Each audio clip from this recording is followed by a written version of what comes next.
Namaskar girls. The previous classes we started learning the Indian economy before and after independence.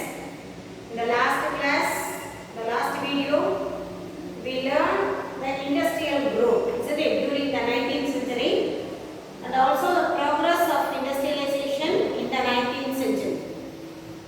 Today we are going to learn Green Revolution. The word Green Revolution refers to the agricultural development, which means the technical breakthrough of the agricultural industries or agricultural area is called Green Revolution. Till 1916, people they used the ancient techniques to produce the things, food grains. They did not use any modern technologies. But in the year 1960, during the Green Revolution is nothing but a technical changes in the agricultural area is called Green Revolution. They introduced the modern technology in the year 1960. And initially, the modern technologies are practiced in 7 districts, which are called as pilot projects. There, they initiate the modern technologies to cultivate for the production of agriculture. Till that, they use only the ancient technology. That means, அந்த காலத்துல ஏறு கலப்பை இதெல்லாம் சொல்லுவாங்க இல்லையா, தண்ணி ஊற்றுறதுக்கு இது எல்லாத்துக்கும் நீர் பாய்ச்சறதுக்கு எல்லாத்துக்கும் கிணத்துல இருந்து எடுத்து விடுவாங்க. அப்புறம் கதிர் இருக்கிறது இதெல்லாம் மேனுவலாக செஞ்சாங்க. But the period of Green Revolution, everything was started completing or doing with the help of machineries. That is called Green Revolution. Changes or the technical breakthrough that they have given. Changes, the modification or the transformation of agricultural industry is called Green Revolution. So the 7 districts, they started the pilot projects I told. They have practiced the scheme HYVP, that is High Yielding Variety Program. The seeds which are yielding high, they started to sow that those seeds and they get more crops. அக்ரிகல்ச்சரை படிக்கும் போது ஒட்டு அப்படின்னு சொல்லுவோம். அதிக விளைச்சல் தரக்கூடிய அந்த seeds, அதிகமாக விளைச்சல் தரக்கூடியது ஒட்டு அப்படின்னு சொல்லுவோம். ஒட்டு ரகங்கள் அப்படின்னு சொல்லுவாங்க. Those are called high yielding varieties. So they started using the high yield variety seeds initially in the 7 districts. And what are the achievements they got from the Green Revolution? That we are going to see now. Achievements of Green Revolution. The major achievement was to increase the production of the major crops like wheat and rice. Here, while we are considering about India, mostly in the southern side, we depend upon rice, isn't it? Rice is our primary food or main food. If you consider the North Indian, wheat is their main food, primary chief food. So, the Green Revolution, the first achievement is increasing the production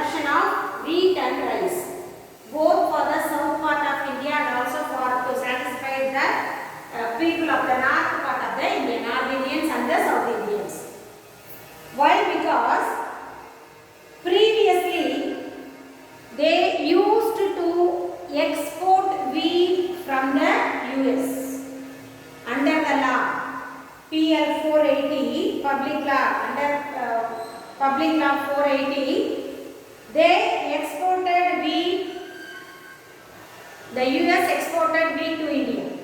We imported from US. So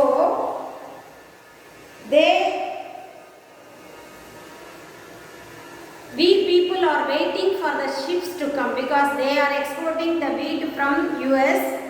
We people need of wheat. We have to wait for a long time for the ship which carries food items, food grains. On the other hand, they exported wheat to India and they looted all the minerals from our land. Already I told, isn't it? They looted, they plundered all our wealth. So they exploited the Indian mineral resources for the cheapest price. They export wheat for high price and they import minerals for cheap price from us. And also they use the mineral resources for manufacturing the missiles, weapons and other things at the cheaper cost. They use all our minerals and they also use our labors to prepare, to produce missiles, weapons and other things. That also cost which is very less comparatively. So, and they took the minerals from, some of the minerals from India and they started doing the production in their country and they gave much employment to all the youth, those who are there in US. So all the youth staying at US, they got employment, job opportunity, and India, they suffered for their food grains. But now it has been changed. We are surplus and we are also exporting the food grains to European countries. Nowadays, we are self-sufficient in the food production.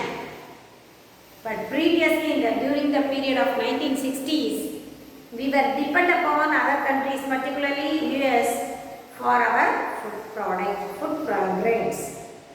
And secondly, the Green Revolution confined only the high-yielding varieties of cereals, rice, wheat, maize and jowar.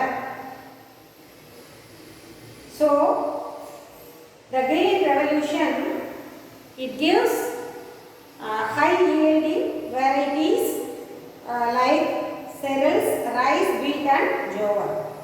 And the third one, the strategy was mainly increase the production of the cash crops. You all know what is cash crops. Cash crops is nothing but which helps for the exporting goods, exporting the crops by getting and we can get foreign exchange. So they mainly, the strategy mainly directed, the Green Revolution strategy, they directed to increase the production of cash crops. By increasing the production of cash crops, we can export many items to all the part of the world. So they increase the production of the commercial crops and the cash crops like sugarcane, jute, oil seeds and other things. And also per hectare productivity of all crops had increased with the help of the Green Revolution. By using the machineries and other things, per hectare productivity means from a single hectare. Usually, previous times, they use the ancient things to plow the field, to sow the seed. They have to do everything by manual. But while they are using the modern machineries, the productivity has been increased even per hectare. And the fifth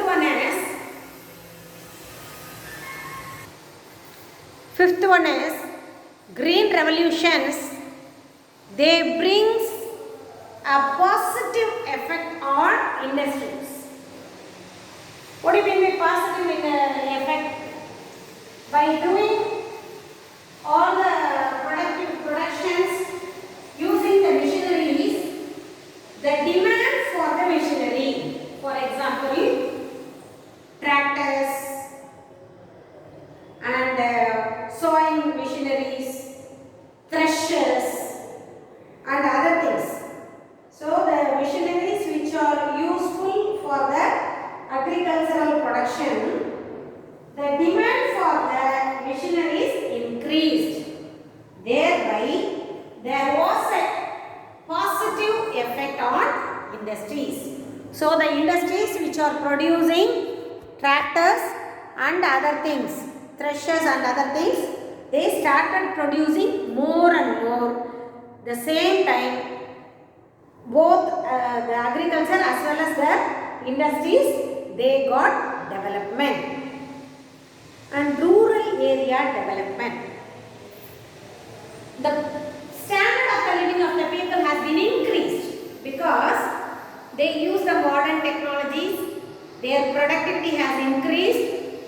By their surplus, they export all the items to, they transport their surplus product to other areas. The market has been extended. The people, their standard of living also increased. So the rural areas are developed very much. And also the next one, it also increased the demand for fertilizers and labors because they are using in a large scale. Their productivity has been increased. They started using the fertilizer so that they can prevent the destruction of the crops by small creatures and other things. So they started using the fertilizers to kill the small weeds and other things which ruin the crops. So the demand for the fertilizers increased. And also the demand for the labor also increased. And the next one, financial resources. They were provided by banks and cooperative banks. So if they wanted to buy any fertilizers or seed from the government, they approach the financial institutions or financial resources to get their money. So, for increasing the productivity, the government allowed the banks and the cooperative banks to lend loans for the farmers. Those who are doing the production, food grains. So, the people, those who are in the rural areas, the need for money is satisfied by the nationalized banks and other cooperative banks. They also lend money to the villages at easy terms with less interest and other things. So in such way, the green achievements of green revolutions increase our productivity and also the production of food grains. At the same time, there are some weakness of green revolution. What are all the weaknesses of green revolution? The weakness of green revolution. We already know Indian agriculture is mainly depend upon the monsoon rains, isn't it? Those times we didn't have any dams and other things. Slowly it was built. But earlier period, the villages, the farmers, the rural areas, they mainly depend upon monsoon rains for agricultural production. And also, the green revolution strategy, it needs heavy investment for buying the seeds, fertilizer, pesticides, tractors and other machineries, they are very high. They are not available at the cheap cost. So, using the HYVP required heavy investment. And there was an income gap between the large producers and also the small scale producers. The gap between the irrigated and the rain-fed areas had widened. நல்ல மழை பெய்யுற இடத்துல விளைச்சல் ஜாஸ்தியாக இருக்கும், இல்லை நல்ல தண்ணி நிறைய நேச்சுரலாகவே தண்ணி இருக்கக்கூடிய இடம்.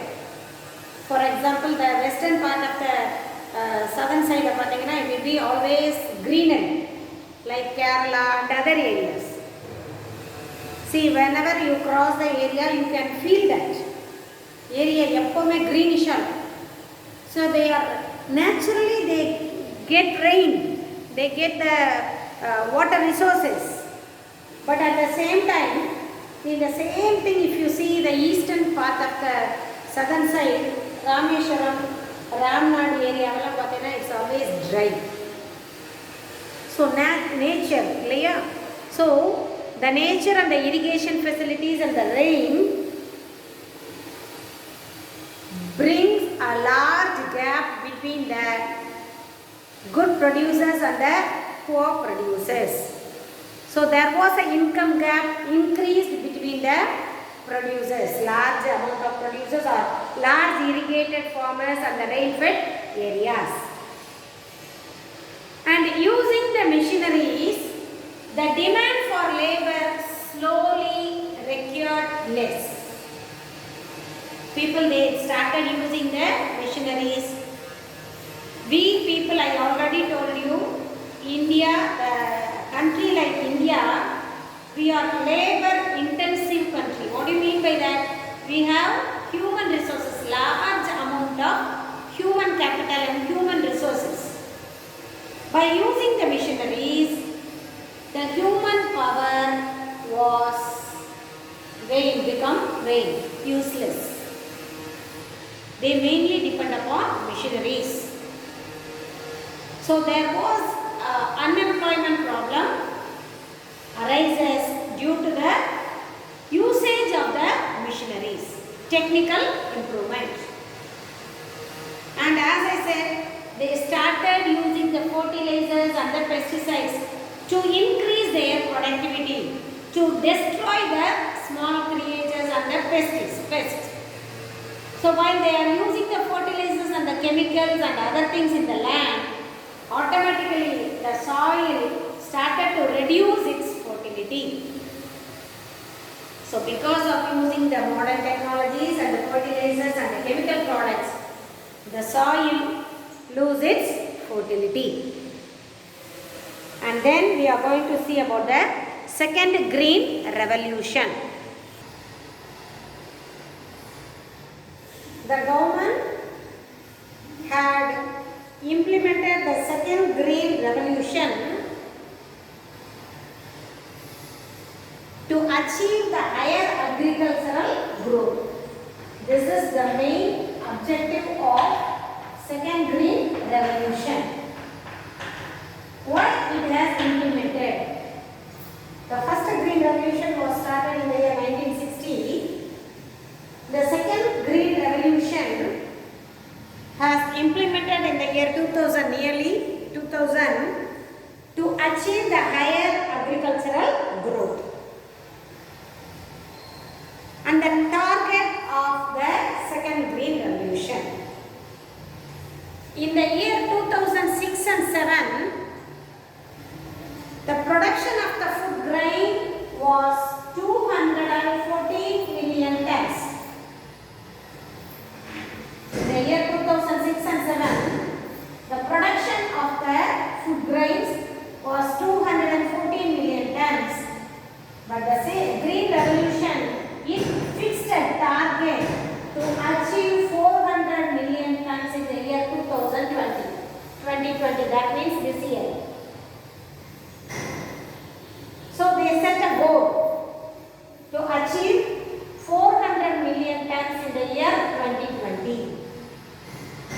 see there should be a increase, isn't it? Nearly 10% of increment. And they plan to keep the growth rate 5% to 6% for the next 15 years.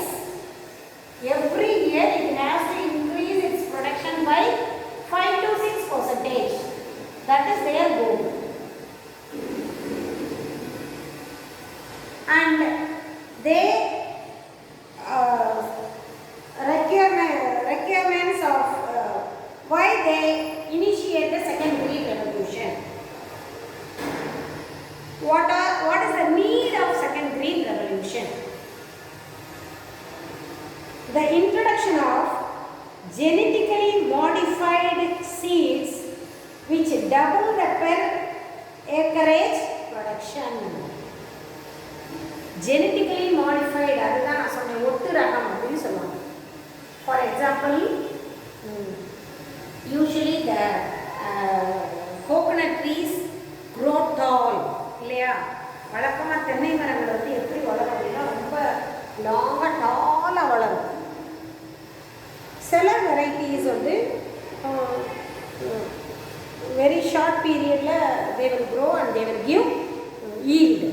They will start producing the coconuts. So இந்த ரெண்டையும் mix பண்ணி ஒரு புது ரகம் கண்டுபிடிக்கணும்.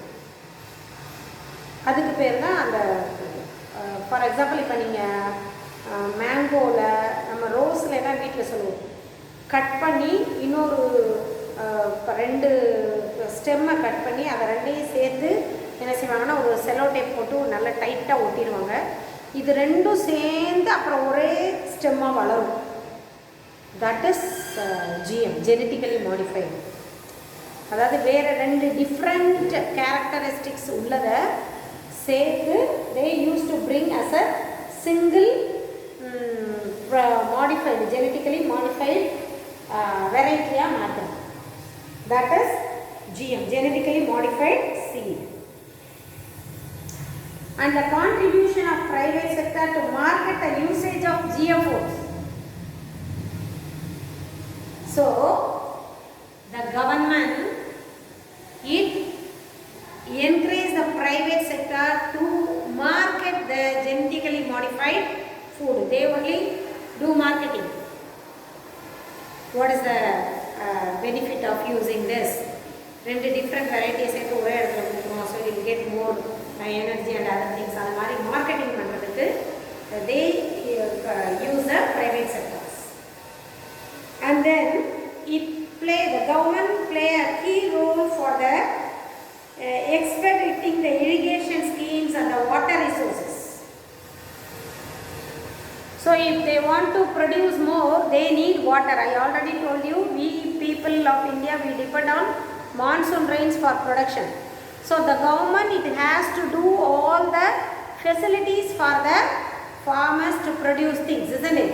So by increasing the irrigation and the water resources, it can increase the production. And the last one, linking of rivers to transfer surplus water to deficit areas. நதிநீர் இணைப்பு திட்டம் கேள்விப்பட்டிருப்பீங்கன்னு நினைக்கிறேன், இல்லையா? நார்த்தில் they are always perennial rivers. Sometimes if it rains, they started flooded areas. அந்த மாதிரி Ganges, Brahmaputra அதெல்லாமே என்ன செய்யும், கொஞ்சம் ஜாஸ்தியாக தண்ணி வந்துச்சுன்னா it started flooding, வெள்ளம் வர ஆரம்பிச்சிடும். அந்த மாதிரி வரக்கூடிய இடங்கள்ல இருந்து they have to divert the water to the deficit area. எங்கே ரெக்யர்மெண்ட் இருக்கோ, எங்கே வந்து மழையே பெய்யலை அந்த இடத்துக்கு நினைக்கிறது, அதான் நதிநீர் இணைப்பு திட்டம் அப்படின்னு கொண்டு வந்தாங்க, லிங்கிங் ரிவர்ஸ் ஸ்கீம். ஸோ அந்த மாதிரி கொண்டு வரது எல்லாமே second green revolution the government they wanted to achieve. So this video we learnt about the green revolution, the achievement of green revolution and the weakness, and also the second green revolution. Read the lesson, girls. Thank you.